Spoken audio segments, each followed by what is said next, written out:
So this car is a 1983 Mustang Foxbody Coupe. Okay, so here's a quick look into the engine bay. So originally the car was red paint, red interior, red on red interior. It was all red. So I have not done much in here. However, the previous owner put a new black carpet in, really nice, fresh new headliner. Obviously deleted some things such as the visors, map light, whatnot. Painted some panels. A lot of the interior panels are just painted, but honestly, they look satisfactory to me. This rear seat's pretty rough, but you know what? I think it'll work for now. But it still has the original red seats. The first thing I did when I got the car was I bought brand new LMR black seat belts because the old ones did not retract. They also didn't lock up. It was kind of just a safety thing, and the seat belts in the car when I bought it were red. So I went ahead and switched those out. It really freshened it up. I plan on putting some nice black seats in there, probably some kind of bucket seat, Corbeau or Brom or Sparco, whatever. I'm still deciding. It's really just gonna depend on price point, but I'd like to get some black, nice black leather bucket seats in there and just finish out the black interior. As far as the gauges, we've got kind of a carbon fiber look going on over here. I think it's just some vinyl because originally this dash is wood grain. That over there, above that compartment, was also originally wood grain. He's put a carbon fiber vinyl over it. I think it looks good enough for now. So the 4i notches have, or 4i Mustangs have a different dash than the Aero ones. They've got these two, tach, speedometer, and then these two. This RPM gauge is aftermarket. I do not like it, and I will definitely be getting rid of it as soon as possible. However, I will have to buy a tach adapter in order to run it because of the MSD ignition system. So one problem with the interior is that the lights back here behind this dashboard are really, really dim. I can hardly see them at night. I've already went ahead and purchased a kit to convert them all to LED, and that should help brighten that up. It's got this nice Hurst short shifter. I installed this center console. The car did not come with the center console, but I really love the look of these with this cool old information system and clock. I installed a fire extinguisher for safety reasons because I do not want to see a car burn down, especially mine. So as far as the exterior of the car, it has original paint. The paint's really rough. I don't know if you can see here, it's faded. Down here, we've got a lot of adhesive from taking the side moldings off. So as far as the paint, you know, there's paint on all parts of the car. It's not rusting, and it's not causing damage to the car. So for right now is not the top of my to-do list. Obviously at some point I'm gonna repaint the car, maybe wrap it in the period in between there, but I want to have really nice paint on this car, but I can't afford it right now. I've got a lot more important things to do to this car, and so it's just gonna have to wait. The previous owners obviously knew that the car was gonna have to be repainted, and so in doing a lot of the painting of trim pieces, they just didn't really mask the car off. I mean, all this black right here, overspray from painting this. Same down here, this black line along the bottom is overspray from painting this. So obviously they were not concerned about keeping the paint. And so because of that, it's kind of suffered. These quarter windows are not original to the car. So originally the 4i cars, especially the 4i coupes, had louvers that came down right here. I have the louvers original to the car. I plan on putting it back on. I love that look. You know, the quarters from the newer cars look good. They look a little bit sleeker, but these quarter windows are in such bad shape. I mean, they've got wax all over them. These things are just totally destroyed, and they're not cheap to get new ones. So I figure, you know, I like the louvered windows better. I'm just gonna end up putting those back on sooner or later. One of the biggest problems with this car, or most apparent problems with the car, is this area right here. So as I was saying, this is the main damage body-wise on the car, besides the whole bad paint. So first we got this hole poked in the bumper there, bumper cover, whatever. That's no problem. These bumper covers can be had pretty cheap, and this one's got a lot of cracks in it. I'd probably like to replace it anyways. But this quarter's got some damage for sure. Nothing that I think would require replacing the quarter panel. So I've taken a look from inside the trunk area, and there's no serious rusting going on. There's no tears in it. Nothing's pushed all the way through. It's pretty much got hit here, crumpled it up. Some of the paint peeled off and made it start to have some surface rust on it, but it's just surface rust. There's no real deep rust in it, and it cracked the paint. This looks maybe like wax or something. It's actually really fine cracks in the paint all the way up to here. So I think that I'm actually gonna take care of this pretty soon. Just go ahead and pretty much get it hammered out. I think it's what they'll do, hammer it out, hammer it back in, sand it down, maybe put a little bit of body filler on it and prime it and just leave it there. I wanna make sure all the parts of the car are straight. Besides this, pretty much all the panels on the car are straight. You know, they've got door dings, small dents and stuff, but really the body panels on this car are surprisingly straight for, I think, being mostly original panels. So here we are at the rear end of the car. This is definitely one of my favorite parts of these notchbacks. I love just the look of this straight flat trunk. It's got a little bit of a lip here, but it's pretty much just straight rectangle everything.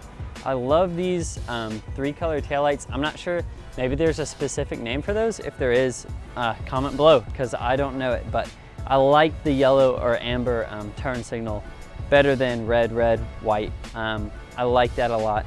You can see I got it registered as an antique auto. That's something that my state allows you to do if the car's over 25 years old, and it kind of helps you save on insurance, and it's just a good program. So I've got it registered as an antique auto.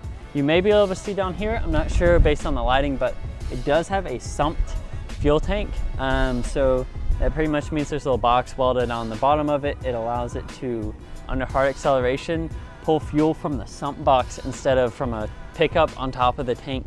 So you're never gonna starve it of fuel. It also just means that you can support a wicked amount of fuel flow on this thing. It's got a return line. Obviously it's a returnless setup with a carburetor and everything, but it does have a fuel tank ready for a return system, which is great to have that infrastructure already in place. So now that we've kind of done a full walk around of the car, kind of just hitting highlights and obvious problems and modifications to the car, I just wanted to go over all the problems that I'm planning on fixing soon, or that I know about already. And then after that, I'll probably just go ahead and do a walk around while the car's running, get a good sound clip. So I've actually got a list on my phone, an active list that I keep of all the problems, just so that if something small comes up, I write it down, I don't forget to fix it. So in the next few weeks, things you'll probably see me do is change the oil. I need to go ahead and change the oil, get that analyzed probably. Change maybe some of the other fluids on the car. The coolant looks great. I haven't checked out the transmission fluid, and I probably need to change the rear end, the diff fluid. My guess is it's pretty nasty.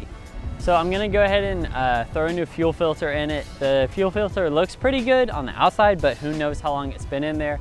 Just do that out of precaution. Check the valve lashing, adjust the clutch cable, just small maintenance stuff. So some problems that I know of on the car already. All cars have their problems, especially an older one like this. This car's 37 years old. I'm 21, so it's way older than me. And so obviously it's gonna have some problems.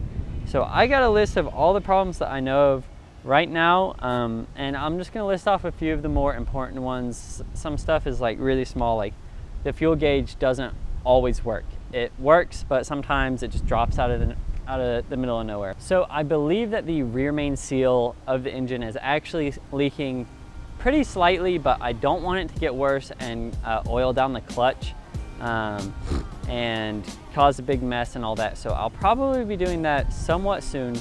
The output tail shaft on the transmission, that seal also slightly leaks.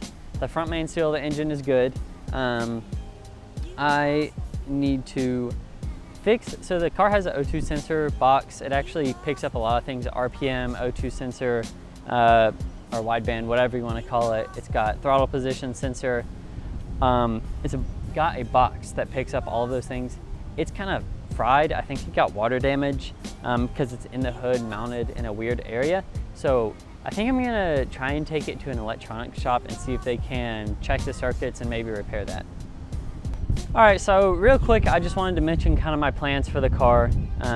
Overall, pretty broad. I'm not gonna try and get too specific yet because I know plans are gonna change, but I want to make this car not a drag car, but I wanna make it fast. I wanna make it a fast street car, and I also want it to handle. I know that these platforms are never gonna handle like a Porsche or something like that that is built for handling, but these cars have a lot of potential and a lot of aftermarket support. And so I think I'm gonna kind of go that route, get a lot of grip into the tires, maybe a lot of suspension components, coilovers, pan hard bar, subframe connectors, all that, K-member and A-arms, just kind of go through the whole suspension, try and work it out and get the car handling better. I obviously want to finish up the interior. It's honestly pretty close. And as far as the motor and trans, right now, my goal is to fix all the major issues on the motor and trans. In my mind, I have a motor swap that I want to do on the car. I don't plan on keeping it the 5.0 5-speed car. I'm going to do something different that I don't know that anybody has ever successfully done it. I know one guy who's working on it right now, but I don't know what his progress is. But anyways, I'm gonna do something pretty different with this car, but I want it to be tasteful. I don't want to just slap an engine in there and have this. I want it to look good. I want it to handle good, fully sort everything out before I go for the engine and trans. That's just how I kind of am. I like things to be done right, and so I'm gonna try and do everything to do this car right that I can. Well, maybe this is a weird camera angle, but I kind of felt like trying something a little bit different. I obviously am not a cinematographer. I'm using my dad's camera and some of my brother's camera gear, and if you want to see some really good editing and cinematography, go ahead and head over to my brother's YouTube channel. It's QZ Hardy or G Maynor. Either one of those channels, you're going to get some top-notch editing. My stuff is going to be more about the content than you know, the video. It's not going to look the best. It's not going to sound the best. It's not going to be edited fancy, but I'm just going to try and document kind of what I'm doing here.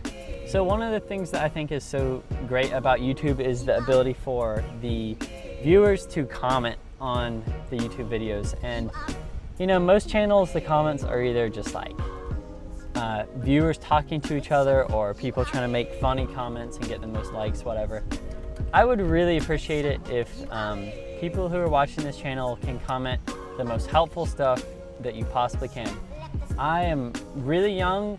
I've never worked on a car like this before. I've worked on cars, but not like this. And obviously there's a lot of stuff that I don't know, and there's a lot of stuff that people know that I should know, if that made any sense. So if you would, it's not really useful for this video, but in future videos where it's pretty technical and I'm trying to solve problems and stuff, just comment. If you got anything helpful, comment. And if you're reading through the comments and you see something that you know would be helpful to me, give it a like and try and get it like up in the comments. And I'll probably be replying to most helpful comments. I see a lot of guys' YouTube channels have really helpful comments and they don't have many likes, and I don't think that the YouTube channel owners or creators ever see the comments. So I just wanted to make that quick note that if you could use the comments to be helpful, I mean, you can make jokes or whatever, make fun of me, that's fine, but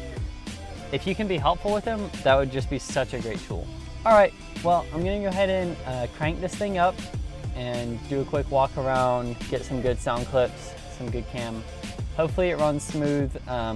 Because of the non-vacuum advanced distributor, it doesn't run amazing when it's cold. Now it'll idle good once it gets warm, but right now it's pretty cold, so we'll see. This is one thing I'm still getting used to. 2 keys. My other car only has 1. This one, I keep putting it in the ignition. Doesn't do anything. It doesn't fit. It's for the doors. So ignition key, cut the switch on, you can hear the motor, and then it'll probably try and start up. It might die. Gotta give it a little bit of a pump to the gas, but hopefully we'll get a good start up for you.